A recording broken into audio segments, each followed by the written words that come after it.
Sejam todos muito bem-vindos a este painel do 15º CEMEP. Neste vídeo, estamos com dois grandes especialistas da área de inovação para falar conosco sobre a jornada do cliente sobre a ótica das startups. Eu sou Ricardo Vieira, vice-presidente executivo da VEX, e aqui comigo estão a Duda Davidovic, head de inovação da Elo, o Érico Fileno, diretor executivo de inovação e engajamento com startups da Visa do Brasil. Muito obrigado pela presença, sejam muito bem-vindos.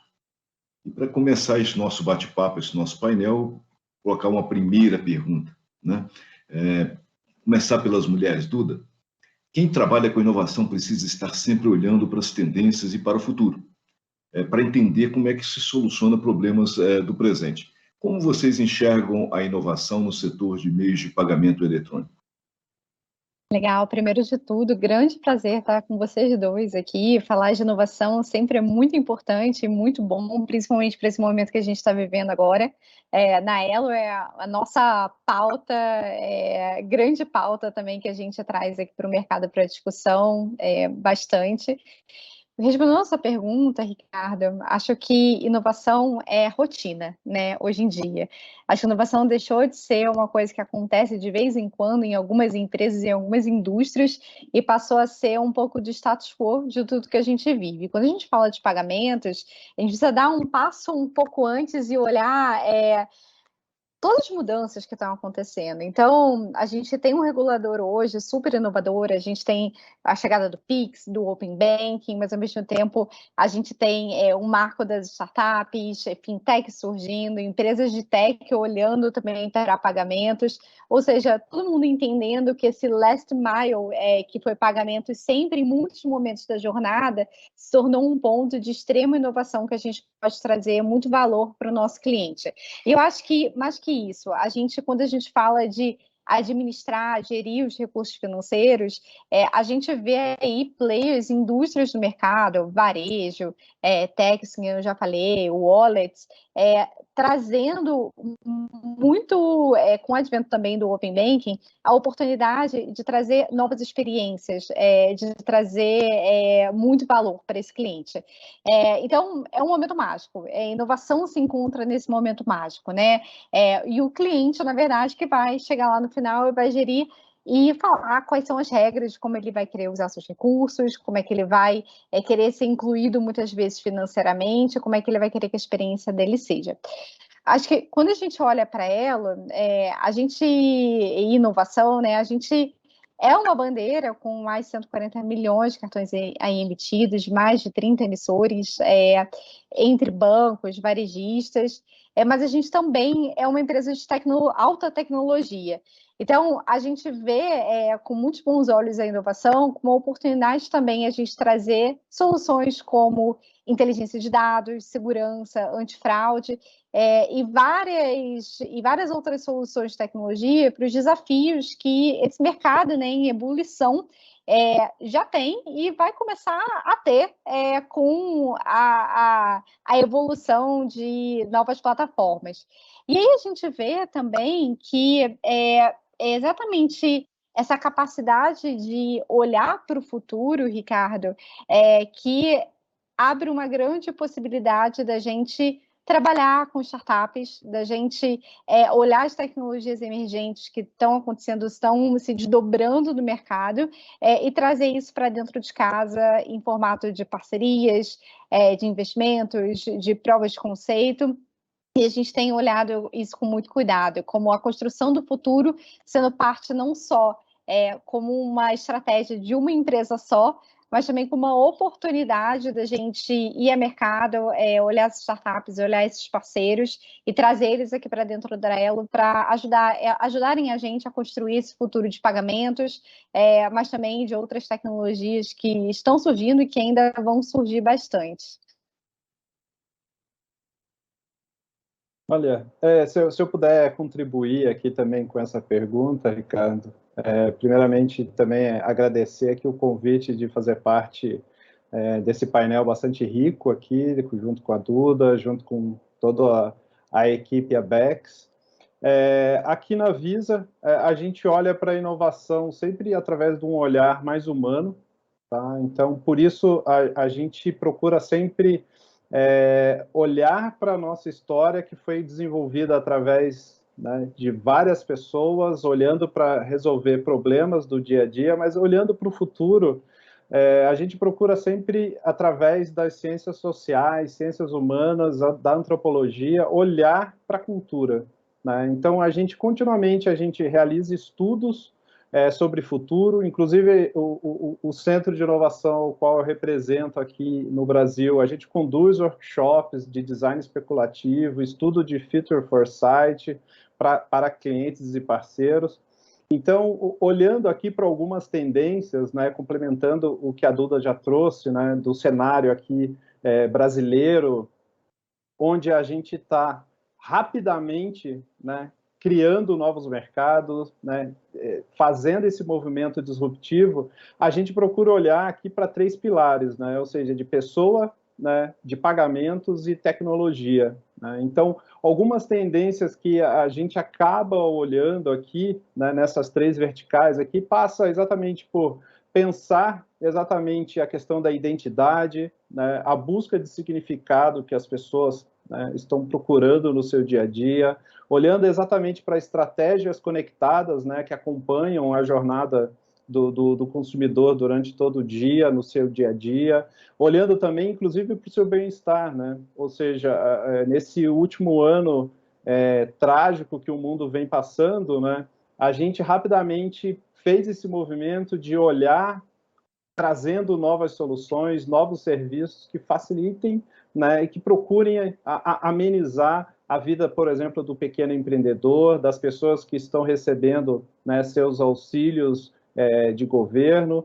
Quando a gente olha para a questão, né, exatamente de pagamentos, aí sim tem toda a questão da digitalização, né, dos meios de pagamento. Então, a gente vem trabalhando forte, por exemplo, com a emissão de meios de pagamento através de criptomoedas, né? A gente já começou a processar, por exemplo, CBDCs nos Estados Unidos, né? Recentemente, agora, a gente noticiou, por exemplo, que também a gente vem apostando numa tendência que são as NFTs, né? Que a gente acredita que vai ser o futuro exatamente do varejo, e de pagamentos no meio de entretenimentos. E aí, quando a gente olha para a questão de tecnologia, que é a base nossa aqui de toda a companhia, é olhar exatamente para o valor que o dado tem, né? Então, por isso que essas transações financeiras, por que não a gente olhar como transações de dados?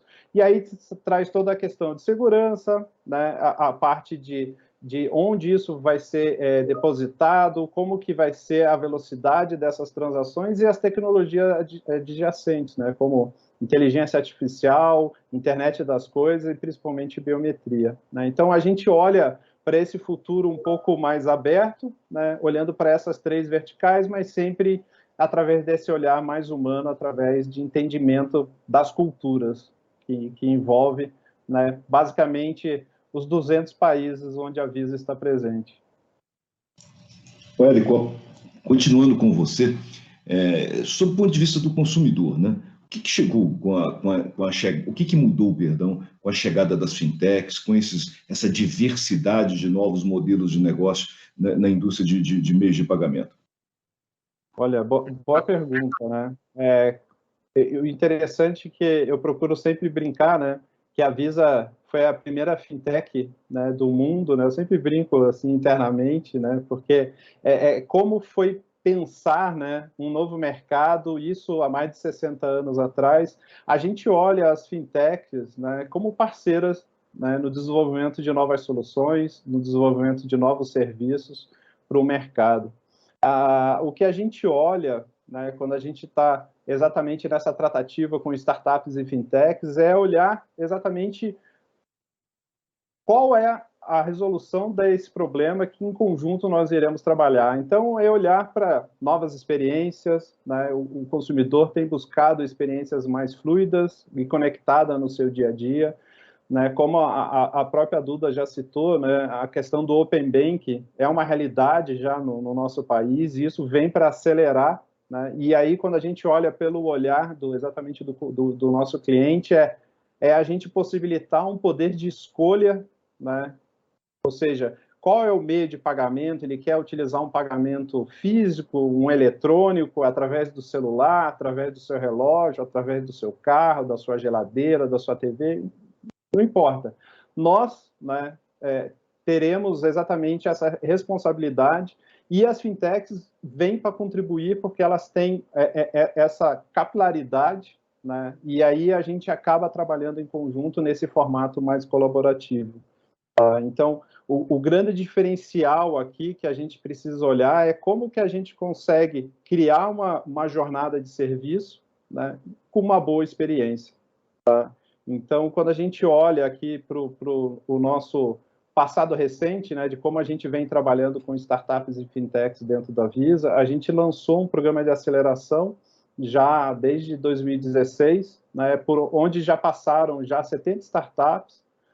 Então, o nosso programa, que esse ano agora, de 2021, recebe o nome de Visa for Startups, né? A gente, nesses anos, nós já geramos aqui mais de 40 novos negócios para o mercado brasileiro, né? Então, a gente está bastante contente com esse potencial empreendedor, né, brasileiro aqui, e a gente quer estar sempre lado a lado, né, com as startups e fintechs. Se eu puder complementar, Ricardo, ou Érico, e Érico falou tudo.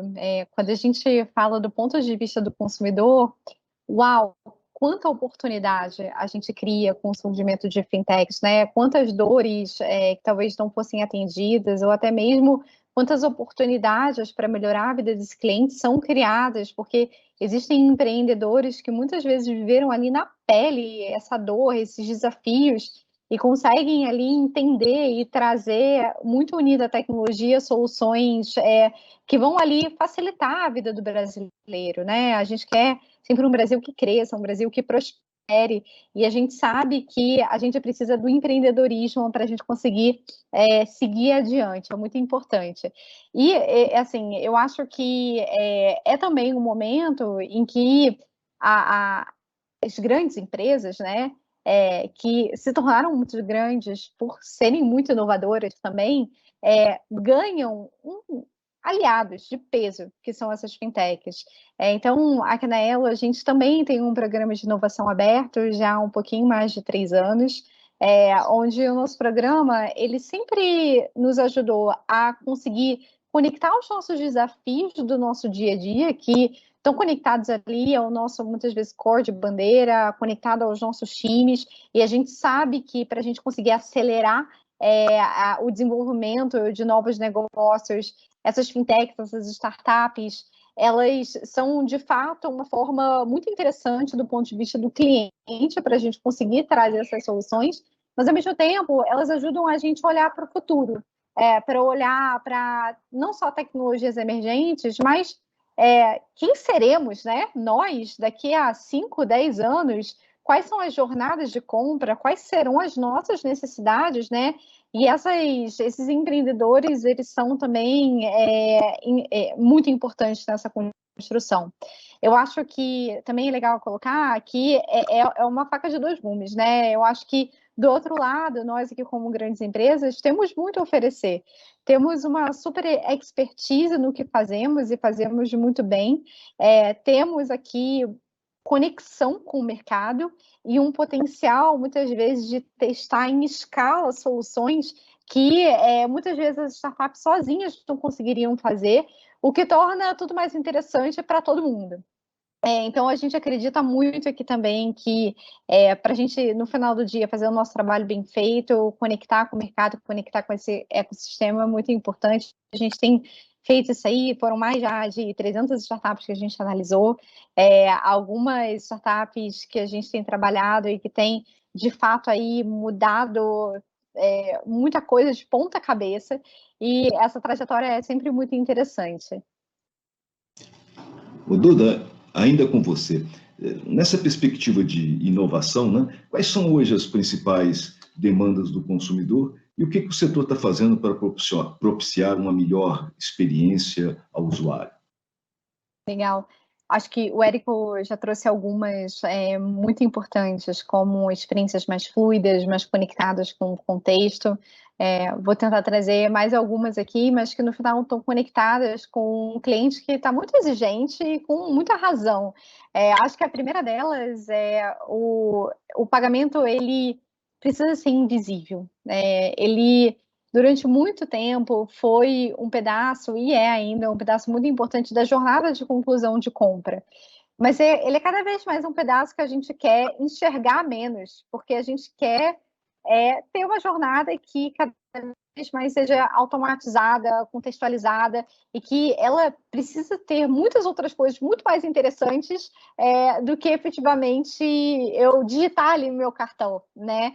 E eu acho que tecnologias como, por exemplo, o NFC, principalmente num contexto pandêmico, onde a gente criou muitas limitações, né? Mas também quis mais segurança no pagamento, ajudou a gente a fazer com compras com mais segurança, seja numa loja, seja usando o transporte público. Quando a gente olha para o e-commerce, a gente teve um consumidor brasileiro que teve que se digitalizar e mudar o seu comportamento de compra para o online, e pagamentos foi muito importante para garantir que essas transações fossem o mais seguras possíveis, que fossem aprovadas, que realmente fosse aquela última perninha que ajudasse e não atrapalhasse. Eu acho que também a gente tem aqui um consumidor que entende que, na medida que ele doa os dados dele, ele entende que ele pode receber alguma coisa mais relevante de volta. Então, hoje a gente tem uma sociedade onde dados é petróleo, a gente tem dados de tudo, né? Do que a gente come, na hora que a gente acorda, que a gente levanta a cama com o nosso celular na nossa mão. Mas, ao mesmo tempo, a gente tem um desafio enorme ainda das empresas trazerem inteligência, contextualização, personalização. A gente tem o Open Banking vindo e quebrando paradigmas de que o usuário é o dono dos seus dados financeiros, e com consentimento, outras instituições que não naturalmente usariam esses dados passam a usar. Então, em termos de inovação, como é que a gente trabalha isso? Como é que a gente, de fato, entrega essas experiências mais contextualizadas, mais inteligentes, mais fluidas para esse cliente, para que a gente inclua e não exclua, para que a gente personalize e não, na verdade, padronize. Então, eu enxergo muito um pouco desses dois movimentos que já estão super consolidados, na verdade. Exato, e o nosso desafio, né, como empresa, como organização, é sempre criar soluções que estejam disponíveis e acessível, né, 24 horas para os nossos clientes, né, porque, como eu já trouxe aqui, a Duda também, né, comentou, a gente precisa fazer parte dessa jornada do dia a dia, né? Então, o que eu penso aqui, como a gente vem trabalhando, é como que a gente consegue, né, construir uma estratégia que responda, né, aos desejos e às necessidades dos nossos clientes, né, que a gente tenha uma oferta clara de serviço e que essa oferta seja coerente e alinhada à expectativa dos nossos consumidores, né? A informação do que a gente está oferecendo, ela precisa ser clara, e a nossa execução, né, ou seja, a nossa entrega, e aí, né, expandindo aqui exatamente para o modelo colaborativo que nós estamos trabalhando, é como que conseguimos, junto com os startups e fintechs, entregar através de uma execução objetiva, né, e bastante assertiva, né? Então, esse são, assim, o que a gente acredita e o que a gente vem trabalhando aqui dentro da Visa. Ok, Érico. Continuando com você, Érico, como é que a gente faz como é que estão pensando para alinhar inovação a uma necessidade ou esse processo de inclusão financeira e digital? Olha, boa pergunta, Ricardo, porque ela é bastante contextualizada, né, a nossa realidade, né? Nós fazemos parte de um país com bastante diferenças sociais, né? Então, a gente precisa olhar nossas organizações como um elo, né, para reduzir exatamente essas diferenças. Então, a gente já vem há algum tempo já trabalhando em alguns projetos, né, alguns programas que nós desenvolvemos aqui. Um que a gente vem trabalhando é exatamente da descentralização dos nossos serviços, ou seja, a gente desenvolver projetos para o interior do Brasil, saindo exatamente desse eixo Rio-São Paulo. A gente também tem projetos ligados como Cidades do Futuro, né, onde nós mapeamos mais de 150 cidades que têm um alto potencial econômico, né, e com isso a gente desenvolveu um programa, né, chamado de regionalização, onde junto com clientes e parceiros Visa desenvolvemos, né, e continuamos implementando uma série de soluções de meios de pagamento através de desenvolvimento de carteiras digitais, parcerias com credenciadoras, né, melhorando o acesso ao crédito para pequenos empreendedores. Mais recentemente, nós estamos desenvolvendo um projeto que faz parte de uma rede global chamado Cidade Resilientes, e aqui no Brasil, nós estamos trabalhando com a cidade de Salvador, né, exatamente para fomentar o empreendedorismo digital e trabalhar exatamente com essa inclusão digital e financeira através de um braço produtivo, né? Então, por isso que nós estamos olhando para o pequeno empreendedor, né, para o MEI, né? E com isso a gente vem trabalhando com uma série de ações na cidade de Salvador, tá? E aí, quando a gente olha também, né, a gente tem um grande desafio aqui, que é exatamente encurtar o caminho, né, criando, como a gente já comentou aqui, a Duda também trouxe, exatamente dessa jornada fluida, né? E aí eu queria trazer o exemplo aqui exatamente do projeto, né, que é um projeto bastante feliz que nós desenvolvemos em conjunto com o Facebook, né, que é exatamente do WhatsApp Pay, né? Ou seja, um projeto onde colocamos no ar, né, e ali tem, né, uma experiência fluida, porque ele faz parte aqui exatamente para facilitar as transferências e os recebimentos de dinheiro dentro da maior plataforma de comunicação instantânea, né? Então, quando a gente fala aqui em transações instantâneas, nada mais conveniente estar, né, na principal plataforma de comunicação instantânea, né, onde praticamente 95% dos brasileiros e brasileiras que têm o smartphone utilizam, né, o WhatsApp no seu dia a dia, e ali a gente, de forma colaborativa, junto com o Facebook, construímos uma solução simples, né, que você consegue fazer essa transferência de dinheiro da mesma forma que você manda, né, uma mensagem, uma foto, você também consegue enviar dinheiro, né, de uma pessoa para outra, né, de uma forma bem simples, bem transparente e instantânea, né? Então, a gente fica bastante feliz com as ações que nós já estamos fazendo, mas vale lembrar, né, que é só o começo, né? Aqui a gente ainda tem muita pedra para quebrar, né? Então ainda tem muita coisa para fazer. Então é um mar de oportunidades, né? Então por isso que a gente procura sempre trabalhar nesse formato colaborativo através da cocriação, né, com grandes empresas, nossos clientes, parceiros e principalmente com as fintechs. Que interessante, Érico. A gente, na Elo, tem como parte do nosso DNA, sendo uma empresa 100% brasileira, realmente trazer essa brasilidade, saber que a gente tem aqui diferentes países dentro de um mesmo país, com necessidades completamente diferentes, consumidores completamente diferentes, consumidores que são ali mais versados digitalmente, mas consumidores que precisam e muitas vezes são analfabetos digitais ou não tem acesso à rede, não tem acesso a um device e que tem necessidade de até mesmo entender como gerir a sua vida financeira. E isso faz parte da forma que a gente pensa aqui em produto também na Elo, de como é que a gente coloca o cliente no centro, saber que existem todos esses clientes, todos esses consumidores diferentes.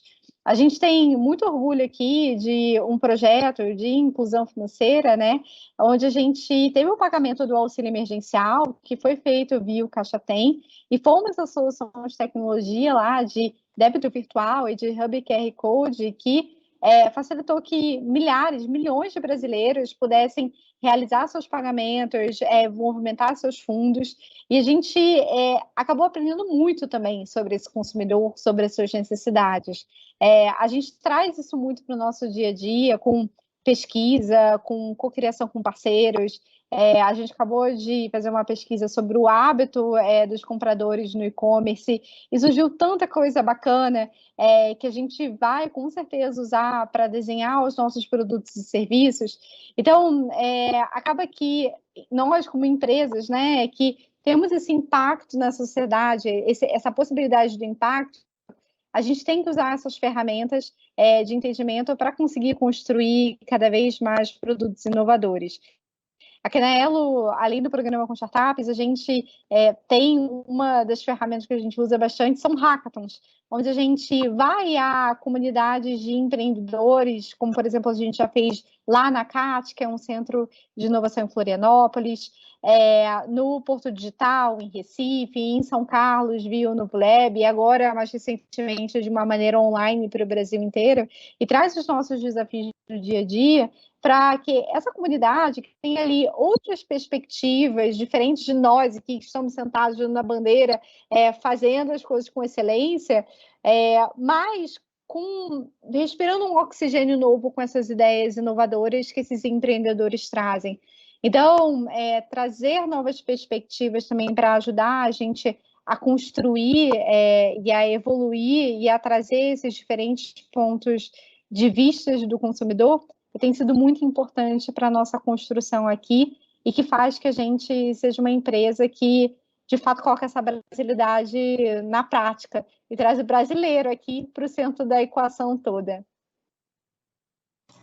Bom, gente, a gente está chegando ao final desse painel, então eu queria abrir a palavra para as considerações finais de vocês, que são grandes especialistas nessa área de inovação. Olha, primeiramente queria agradecer a participação aqui no painel, agradecer o convite da Abex, agradecer a Duda por esse bate-papo, Ricardo por essa condução aqui muito, muito bacana. Eu queria deixar a mensagem, principalmente para os empreendedores, né? Assim, para quem tem startup, para quem tem uma fintech, para conhecer o Visa for Startups, né? O endereço é www.visa.com.br/startups, né? E ali a gente traz mais informações e também fazer o convite ali dentro da nossa página para se inscrever, né? Inscrever a sua startup. A gente continuamente agora, a gente vem selecionando startups para desenvolver novos negócios, né? Então, queria fazer esse convite. E para os outros associados da Abex e quem também estiver assistindo, né, conhecer um pouquinho mais do São Paulo Innovation Studio, né, que é exatamente o nosso centro de inovação aqui no Brasil, o que faz parte de uma rede global de 12 centros de inovação, né, para, junto conosco aqui, desenvolver o futuro dos meios de pagamento. Um abraço. Bacana. Bom, agradecer também toda a organização do evento. Ricardo, muito obrigada pela condução, perguntas interessantíssimas para a gente conversar. Érico, obrigada pela troca, toda a equipe aqui que organizou. Bom, o recado é difícil, né? Falar depois do Érico, vou falar a mesma coisa, mas, gente, entra no elo.com.br/inovação. Mas, brincadeiras à parte, gente, somos parceiros, né, de negócios também e queremos fomentar a mesma coisa, que é o empreendedorismo do Brasil. Mas, se você tem interesse em saber mais sobre o nosso programa, a gente tem feito isso, acho, de uma maneira muito bacana ao longo desses anos, mas é muito importante que a gente continue conectando, que a gente continue fomentando o ecossistema, e a maneira que a gente tem de fazer isso é, de fato, conectando com vocês, não só para entender os desafios, mas também para entender o que a gente pode construir juntos, o que a gente pode inovar juntos e trazer impacto aqui para a sociedade. A gente tem aqui um interesse muito grande de falar mais sobre Open Banking, segurança, dados, blockchain, experiência do cliente, pagamentos digitais, mobilidade e tecnologias emergentes que sejam contextuais aqui aos nossos desafios.